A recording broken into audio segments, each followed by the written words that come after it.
जय हिंद दोस्तों, TN mentor channel में आपका स्वागत है। आज हम यूपी टेट 2026 के लिए हिंदी और बाल विकास के बहुत ही महत्वपूर्ण वस्तुनिष्ठ प्रश्न करेंगे, जो कि आपके एग्ज़ाम के पॉइंट ऑफ व्यू से बहुत ही इम्पोर्टेंट है। चाहे पेपर फर्स्ट हो या सेकेंड हो, इससे बाहर एक भी क्वेश्चन आपका नहीं जाएगा। इसमें से रिलेटेड क्वेश्चन आपको ज़रूर देखने को मिलेंगे। तो हमारा क्वेश्चन बहुत ही इम्पोर्टेंट और टॉप सेलेक्टेड क्वेश्चन है। एक बार इस वीडियो को लास्ट तक ज़रूर देखिएगा। हमारा पहला जो क्वेश्चन है हिंदी भाषा और साहित्य से रिलेटेड क्वेश्चन है। इससे रिलेटेड आपके क्वेश्चन बहुत ही इम्पोर्टेंट है, जिसमें आपको साहित्य हिंदी के भी जो साहित्य हैं उससे most important top selected questions दिए गए हैं। क्वेश्चन हमारा है कि भारतीय संविधान के किस अनुच्छेद के तहत हिंदी को राजभाषा घोषित किया गया है। तो अनुच्छेद 343 के तहत जो है भारतीय संविधान का जो अनुच्छेद 343 है, इसके तहत हिंदी को संघ की राजभाषा घोषित किया गया है। इसका ऑप्शन नंबर 20 सही हो जाएगा। हिंदी को संविधान में राजभाषा के रूप में कब स्वीकार किया गया था। तो हिंदी को राजभाषा के रूप में 14 सितंबर 1949 को स्वीकार किया गया था। 14 सितंबर 1949 को स्वीकार किया गया था। इसका ऑप्शन नंबर सी सही हो जाएगा। अगला हमारा प्रश्न है कि पद्मावत जो है महाकाव्य के रचयिता कौन है, इसकी भाषा क्या है। जो पद्मावत है इसके रचयिता मलिक मोहम्मद जायसी हैं, और जो पद्मावत जो लिखा गया है वह अवधी भाषा में लिखा गया है। इसका ऑप्शन नंबर 20 सही हो जाएगा। हिंदी में कितनी उपभाषाएं और कितनी बोलियां मानी जाती हैं। तो हिंदी में 5 उपभाषाएं और 18 बोलियां बोली जाती हैं। इसका ऑप्शन नंबर ए सही हो जाएगा। अगला हमारा प्रश्न है कि अवधी, बघेली और छत्तीसगढ़ी जो बोलियां हैं वह किस उपभाषा के अंतर्गत आती हैं। तो जो अवधी, बघेली और छत्तीसगढ़ी भाषा है वह पूर्वी हिंदी के अंतर्गत आता है, उपभाषा के अंतर्गत आता है। इसका ऑप्शन नंबर सी सही हो जाएगा। अगला हमारा प्रश्न है कि मुंशी प्रेमचंद का कौन सा उपन्यास अधूरा रह गया था। तो मुंशी प्रेमचंद का जो मंगलसूत्र उपन्यास है यह अधूरा रह गया था। इसका ऑप्शन नंबर डी सही हो जाएगा, क्योंकि 1936 में इनकी मृत्यु हो गई थी, मुंशी प्रेमचंद जी की। अगला हमारा प्रश्न है कि मैथिली शरण गुप्त को राष्ट्र कवि की उपाधि किसने दी थी। तो मैथिली शरण गुप्त को राष्ट्र कवि की उपाधि जो है वह महात्मा गांधी जी ने दिया था। इसका ऑप्शन नंबर 20 सही हो जाएगा। यथाशक्ति जो शब्द है इसमें कौन सा समास है। तो यथाशक्ति जो शब्द है इसमें अव्ययी भाव समास है। इसका ऑप्शन नंबर सी सही हो जाएगा। अगला हमारा प्रश्न है कि अनल और अनिल शब्द जो युग्म है इसका सही अर्थ क्या है। तो अनल और जो अनिल है इसका सही अर्थ हो जाएगा आग और वायु। इसका ऑप्शन नंबर 20 सही हो जाएगा। हिंदी साहित्य का स्वर्ण काल किस काल को कहा जाता है। तो हिंदी काल का जो स्वर्ण काल है ये भक्ति काल को कहा जाता है। इसका ऑप्शन नंबर सी सही हो जाएगा। तरणी और तरणी का क्रमशः अर्थ क्या है। तो तरणी और तरणी का क्रमशः अर्थ सूर्य और नाव होगा। इसका तरणी मतलब सूर्य होगा और तरणी मतलब नाव होगा। इसका ऑप्शन नंबर 20 सही हो जाएगा। प्रकृति का सुकुमार कवि किसे कहा जाता है। तो प्रकृति का जो सुकुमार कवि है वह सुमित्रानंदन पंत को कहा जाता है। इसका ऑप्शन नंबर सी सही हो जाएगा। मैला आंचल किस प्रकार का उपन्यास है और इसके लेखक कौन है। तो मैला आंचल जो है यह आंचलिक कहानी जो उपन्यास है, और इसके लेखक है वह फणीश्वर नाथ रेणु हैं। इसका ऑप्शन नंबर 20 सही हो जाएगा। हिंदी में रसों का जनक किसे माना जाता है और उनके अनुसार रसों की संख्या कितनी है। तो हिंदी में रसों का जनक भरत मुनि को माना जाता है और इनके अनुसार रसों की संख्या 8 मानी गई है। इसका ऑप्शन नंबर 20 सही हो जाएगा। अगला हमारा प्रश्न है कि चिदम्बरा काव्य के लिए सुमित्रानंदन पंत को किस वर्ष ज्ञानपीठ पुरस्कार मिला था। तो चिदम्बरा के लिए सुमित्रानंदन पंत जी को सन 1968 में ज्ञानपीठ पुरस्कार प्राप्त हुआ था। इसका ऑप्शन नंबर सी सही हो जाएगा। अगला हमारा प्रश्न है कि रामचरितमानस की रचना तुलसीदास ने किस भाषा में की है।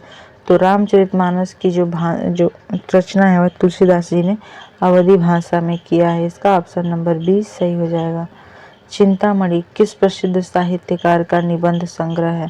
तो चिंतामणि जो है यह आचार्य रामचंद्र शुक्ल जी का प्रसिद्ध साहित्यकार निबंध है। इसका ऑप्शन नंबर 20 सही हो जाएगा।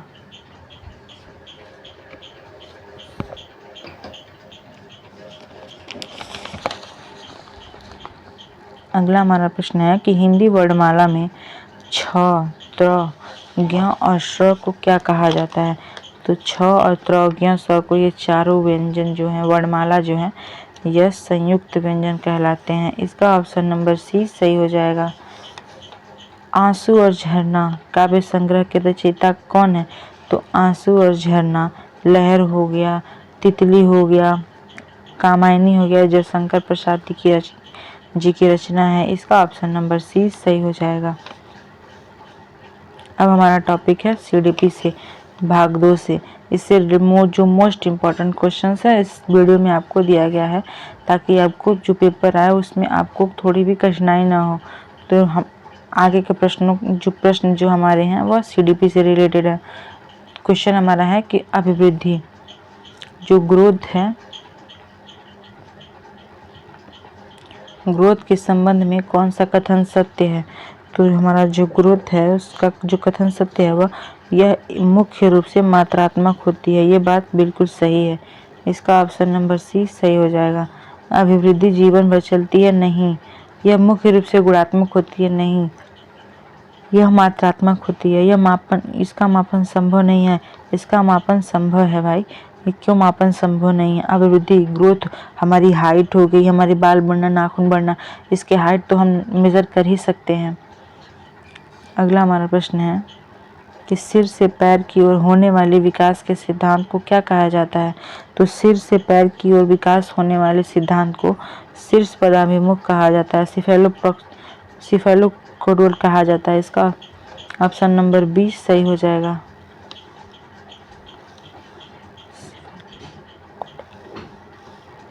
खिलौने की आयु जो टॉय एज है, विकास की अवस्था किस अवस्था को कहा जाता है?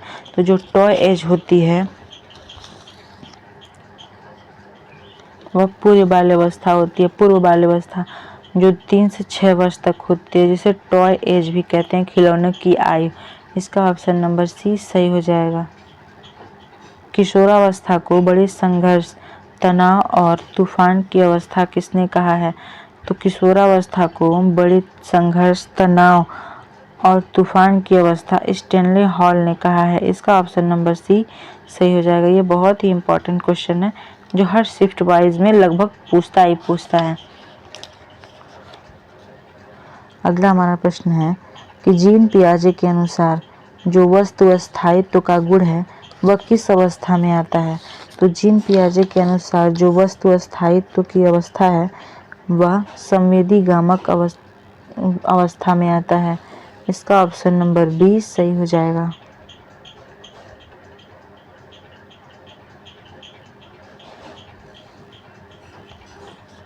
मानव कोशिका में कुल कितने गुणसूत्र पाए जाते हैं? तो मानव कोशिका में कुल 46 गुणसूत्र पाए जाते हैं या 23 जोड़े पाए जाते हैं। इसका ऑप्शन नंबर 20 सही हो जाएगा। आप लोग इसको एक बार ध्यान से देखिएगा, क्योंकि यहाँ पे गुणसूत्र पूछा है, कुल कितने गुणसूत्र हैं? तो 46 हैं। अगर जोड़े पूछेगा तो 23 जोड़े होंगे। अगला हमारा प्रश्न है कि लेव वाइगोस्की के अनुसार जेडपीडी का पूर्ण रूप क्या है? तो लेव वाइगोस्की के अनुसार जो जेडपीडी का पूर्ण रूप होगा वो जोन ऑफ प्रोक्सिमल डेवलपमेंट होगा। इसका ऑप्शन नंबर 20 सही हो जाएगा। ये क्वेश्चंस भी बहुत ही मोस्ट इम्पॉर्टेंट है, क्योंकि फुल फॉर्म कभी कभी पूछ देता है। ईदम, अहम और पराहम का सिद्धांत किसने दिया है? तो ईद, ईगो और सुपर ईगो का जो सिद्धांत है यह सिगमंड फ्राइड ने दिया है। इसका ऑप्शन नंबर 20 सही हो जाएगा। ये मनोविश्लेषणात्मक सिद्धांत इन्हीं का दिया हुआ है। अभिप्रेरणा का आवश्यकता पदानुक्रमित सिद्धांत किसने दिया है?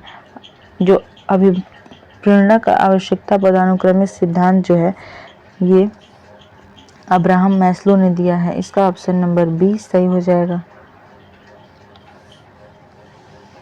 अगला हमारा प्रश्न है कि गणितीय गणनाओं से संबंधित अधिगम अक्षमता को क्या कहते हैं। तो गणितीय गणनाओं से संबंधित जो अक्षमता होती है वह सिर्फ डिस्कैलकुलिया कहते हैं। इसका ऑप्शन नंबर सी सही हो जाएगा। गणितीय गणना मतलब डिस्कैलकुलिया। इसे ऐसे भी आप लोग ट्रिक से समझ सकते हैं कि कैलकुलेट न कर पाना गणित से संबंधित है, मैथ से संबंधित है। इसमें अक्षमता यानी कि उसमें हम सही से जोड़ घटाना गुणा भाग नहीं कर सकते हैं, तो वहाँ पर डिस्कैलकुलिया होता है, जिसे गणितीय गणनाओं से संबंधित अक्षमता माना जाता है। अगला हमारा प्रश्न है कि कोहलर ने अंतर्दृष्टि के सिद्धांत के लिए किस चिंपैंजी पर प्रयोग किया था। तो एक सुल्तान नामक जो चिंपैंजी था उस पर इन्होंने अपना प्रयोग किया था। इसका ऑप्शन नंबर बी सही हो जाएगा। डाउन सिंड्रोम किस जोड़े के गुणसूत्र में असामान्यता के कारण होता है। तो जो डाउन सिंड्रोम है यह 21वें गुणसूत्र के असामान्यता के कारण होता है। इसका ऑप्शन नंबर बी सही हो जाएगा।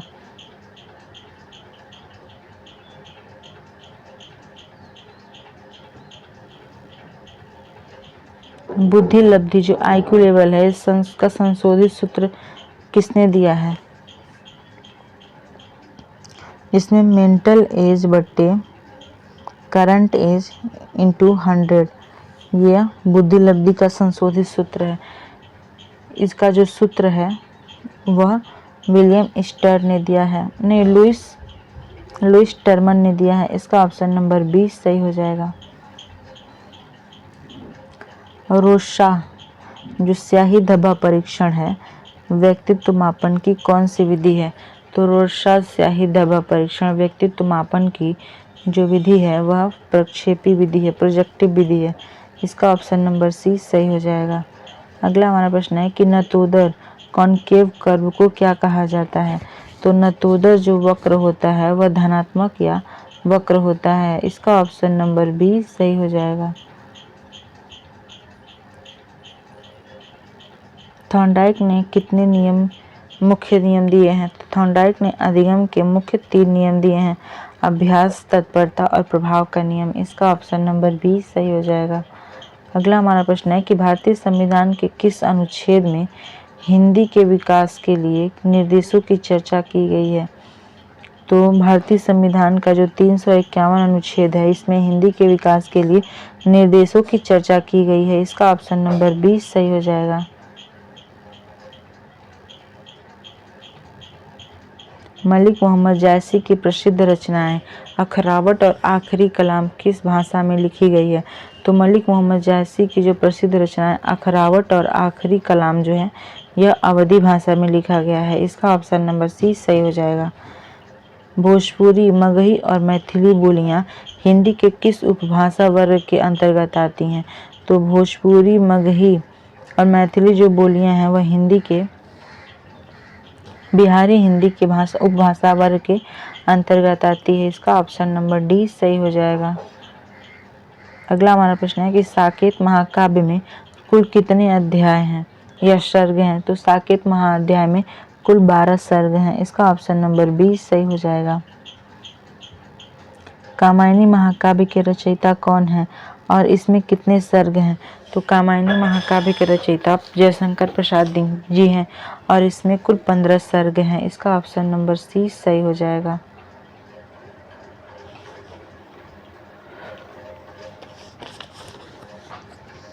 अगला हमारा प्रश्न है कि हिंदी साहित्य में हालावाद का जनक किसे माना जाता है।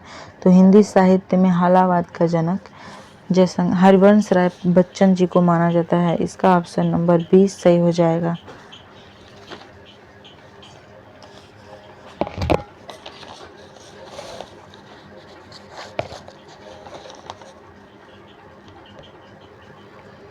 सुमित्रा नंदन पंत को उनकी किस रचना के लिए सोवियत लैंड पुरस्कार मिला था।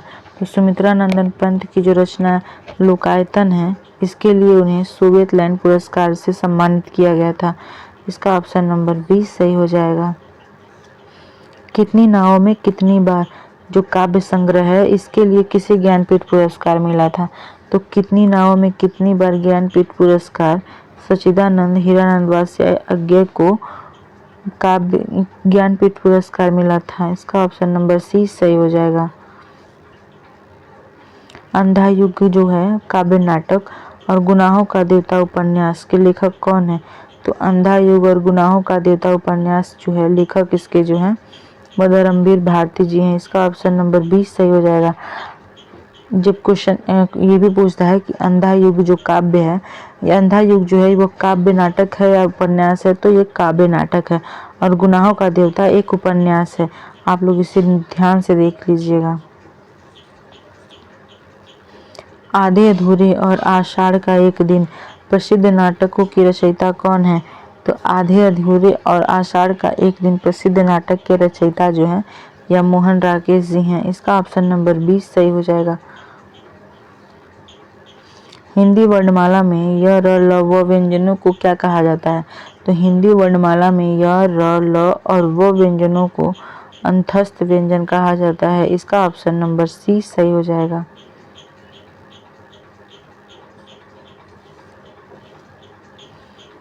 प, फ, ब, भ का उच्चारण स्थान क्या है? यानी कि प वर्ग का उच्चारण स्थान कौन सा है? तो प वर्ग का उच्चारण स्थान ओष्ठ है। इसका ऑप्शन नंबर 20 सही हो जाएगा।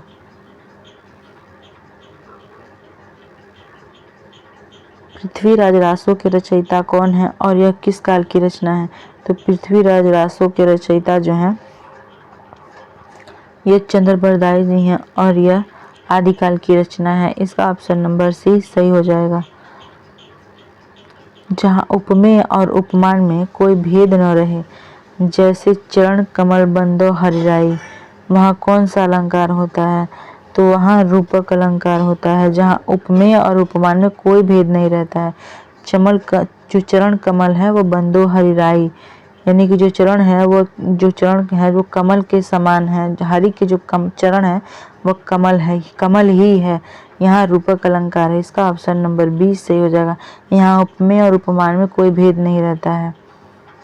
अगला हमारा प्रश्न है कि मुंशी प्रेमचंद्र को अन्य किस नाम से जाना जाता है? तो मुंशी प्रेमचंद्र को अन्य नाम से कथा सम्राट और उपन्यास सम्राट के नाम से भी जाना जाता है। इसका ऑप्शन नंबर सी सही हो जाएगा। अगला हमारा प्रश्न है विकास के संबंध में समीप दूराभिमुख जो है वो सिद्धांत क्या कहता है? तो विकास के संबंध में समीप दूराभिमुख जो है वह सिद्धांत जो है यह विकास केंद्र से शुरू होकर बाहर की अंगों तक होता है। इसका ऑप्शन नंबर 20 सही हो जाएगा।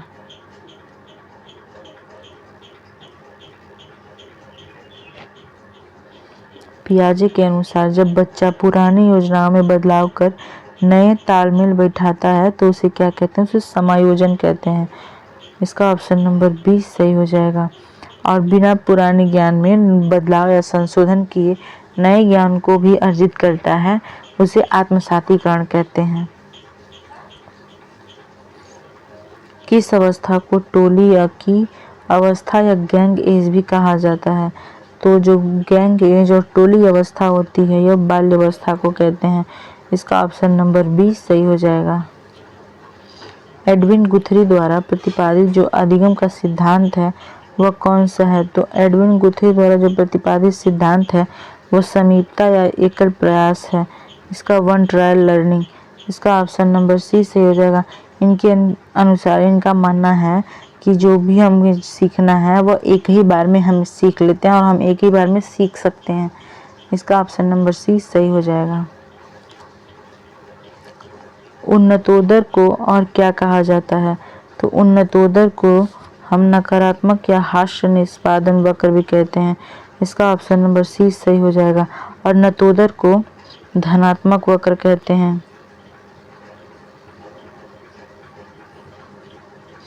अगला हमारा प्रश्न है कि थॉर्नडाइक का कौन सा नियम है जो स्किनर के पुनर्वर्ण के विचार का आधार बना है? तो थॉर्नडाइक का जो मुख्य नियम है वो है जो स्किनर के पुनर्वर्ण का विचार बना, वह नियम प्रभाव का नियम है, लॉ ऑफ इफेक्टिव। इसका ऑप्शन नंबर सी सही हो जाएगा। अगला हमारा प्रश्न है कि हार्वर्ड गार्डनर के अनुसार विमान चालक और मूर्तिकार में किस प्रकार की बुद्धि पाई जाती है? तो हार्वर्ड गार्डनर के अनुसार जो है विमान चालक और मूर्तिकार में स्थानिक बुद्धि पाई जाती है। इसका ऑप्शन नंबर बी सही हो जाएगा।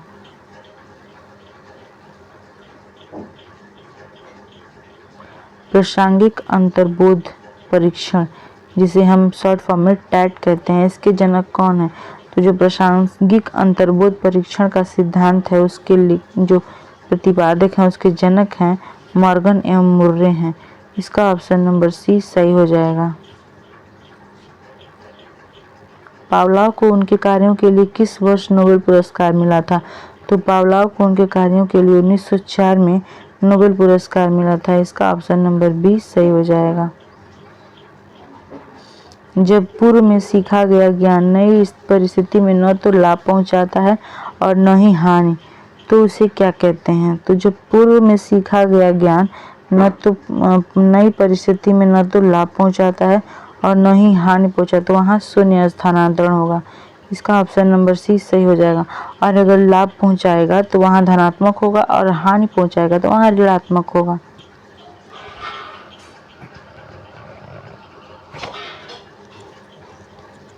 अगला हमारा प्रश्न है कि डिस्मोर्फिया अधिगम अक्षमता का लक्षण क्या है? तो डिस्मोर्फिया जो है इसका अधिगम का जो लक्षण है वह भ्रम की स्थिति होती है। यहाँ अंगों का छोटा या अपूर्ण समझना होता है। यहाँ भ्रम जब पैदा हो जाता है वहाँ डिस्मोर्फिया हो जाता है। इसका ऑप्शन नंबर सी सही हो जाएगा। शेल्डन के अनुसार जो है एंडोमॉर्फिक व्यक्तित्व वाले लोग कैसे होते हैं? तो शेल्डन के अनुसार जो एंडोमॉर्फिक लोग होते हैं वह मोटे, खुश मिजाज और आराम पसंद व्यक्ति होते हैं। इसका ऑप्शन नंबर सी सही हो जाएगा। कोहलर के अंतर्दृष्टि सिद्धांत के अनुसार सूझ कैसे उत्पन्न होती है? तो अंतर्दृष्टि कैसे उत्पन्न होती है? अचानक से सूझ एवं अंतर्दृष्टि उत्पन्न होती है। इसका ऑप्शन नंबर बी सही हो जाएगा। बाल अंतर्बोध परीक्षण CAT के जनक कौन है?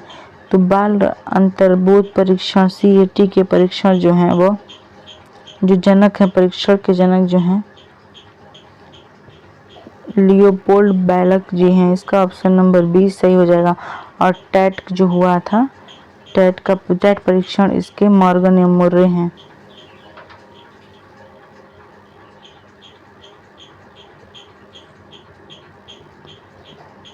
प्रत्यागमन का नियम जो है क्या बताता है? तो प्रत्यागमन जो गमन का नियम है वह बच्चे माता पिता से बिल्कुल विपरीत लक्षण वाले होते हैं।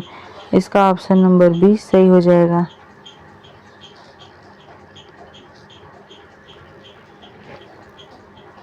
पुनर्जन्म जो शब्द का सही संधि विच्छेद क्या होगा? तो पुनर्जन्म का सही संधि विच्छेद पुनः जन्म होगा। इसका ऑप्शन नंबर बी सही हो जाएगा। अन्वय शब्द में कौन सा उपसर्ग लगा है? तो अन्वय शब्द में अनु उपसर्ग लगा हुआ है। इसका ऑप्शन नंबर बी सही हो जाएगा। अगला हमारा प्रश्न है कि तरनी तनुजा तट तमाल तरुवर बहुछाय में कौन सा अलंकार है? तो यहाँ अनुप्रास अलंकार है। यहाँ पे त वर्ड की आवृत्ति हो रही है, इसलिए यहाँ पे अनुप्रास अलंकार है। अगला हमारा प्रश्न है कि चौपाई छंद के प्रत्येक चरण में कुल कितनी मात्राएं होती हैं? तो चौपाई छंद के प्रत्येक चरण में कुल 16 मात्राएं होती हैं। इसका ऑप्शन नंबर ए सही हो जाएगा। दोहा छंद का उल्टा छंद कौन सा होता है? दोहा छंद का उल्टा सोरठा होता है। इसका ऑप्शन नंबर बी सही हो जाएगा। अगला हमारा प्रश्न है कि निम्नलिखित में से कौन सा शब्द सदैव बहुवचन में ही प्रयुक्त होता है? तो इसमें से जो शब्द है वह प्राण जो है यह सदैव बहुवचन में ही प्रयुक्त होता है। इसका ऑप्शन नंबर सी सही हो जाएगा। अगला हमारा प्रश्न है कि राम सोता है और पक्षी उड़ रहे हैं में किस प्रकार की क्रिया है? तो राम सोता है और पक्षी उड़ रहे हैं, इसमें अकर्मक क्रिया है। इसका ऑप्शन नंबर बी सही हो जाएगा, क्योंकि यहाँ काम क्रिया पर न पढ़ के कर्ता पर पड़ रहा है। अगला हमारा प्रश्न है कि झूठा सच उपन्यास के लेखक कौन है? तो झूठा सच उपन्यास जो है इसके लेखक यशपाल जी हैं। इसका ऑप्शन नंबर 20 सही हो जाएगा। अगला हमारा प्रश्न है कि हालावाद के प्रवर्तक कौन माने जाते हैं। तो हालावाद के प्रवर्तक हरिवंश राय बच्चन जी माने जाते हैं। इसका ऑप्शन नंबर सी सही हो जाएगा। अगला हमारा प्रश्न है कि हिंदी वर्णमाला में ढ और ढ को क्या कहा जाता है। तो हिंदी वर्णमाला में ढ और ढ को उच्छिष्ट व्यंजन कहा जाता है। इसका ऑप्शन नंबर सी सही हो जाएगा। पावलोव के अनुसार घंटी की आवाज पर कुत्ते के मुंह से लार आना कैसी अनुक्रिया है। तो पावलोव के अनुसार जब घंटी बजती थी तो कुत्ते के जो मुंह से जो लार आता था वह कैसी अनुक्रिया है। तो वह अनुक्रिया जो है अनुबंधित अनुक्रिया है, कंडीशनल अनुक्रिया है। इसका ऑप्शन नंबर 20 सही हो जाएगा। क्योंकि कुत्ते को लगा था कि घंटी बज रही है तो मुझे खाना जरूर मिलेगा और उसके मुंह से लार टपकने लगती थी।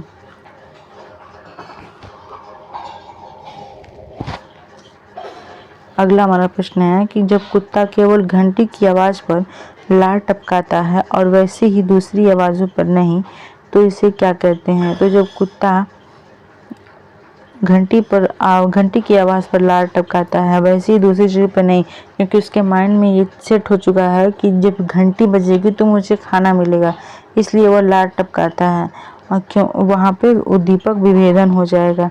इसका ऑप्शन नंबर 20 सही हो जाएगा।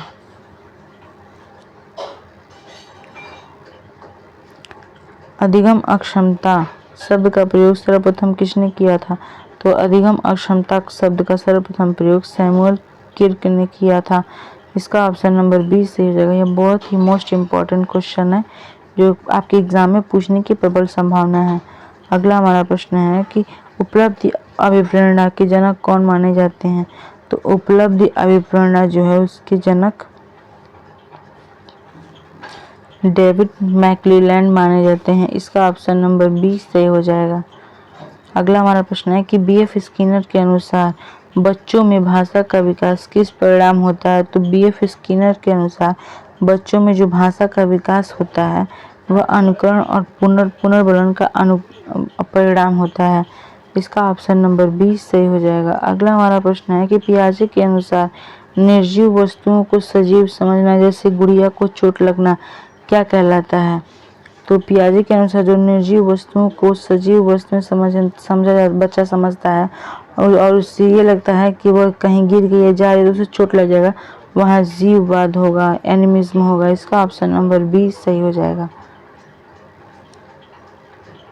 अनुवांशिकता की सबसे छोटी इकाई क्या है। तो अनुवांशिकता की सबसे छोटी इकाई जीन्स है। इसका ऑप्शन नंबर सी सही हो जाएगा। मटर के पौधों पर प्रयोग कर आनुवंशिकता के नियम किसने दिए हैं। तो मटर के पौधों पर प्रयोग कर आनुवंशिकता के नियम सबसे पहले ग्रेगर जॉन मेंडल ने दिया है। इसका ऑप्शन नंबर 20 सही हो जाएगा। अगला हमारा प्रश्न है कि बटन लगाने में कठिनाई होना किस अधिगम अक्षमता का लक्षण है। तो बटन लगाने में जो कठिनाई होती है वहाँ डिस्प्लेसिया गति कौशल का विकार है। इसका ऑप्शन नंबर 20 सही हो जाएगा।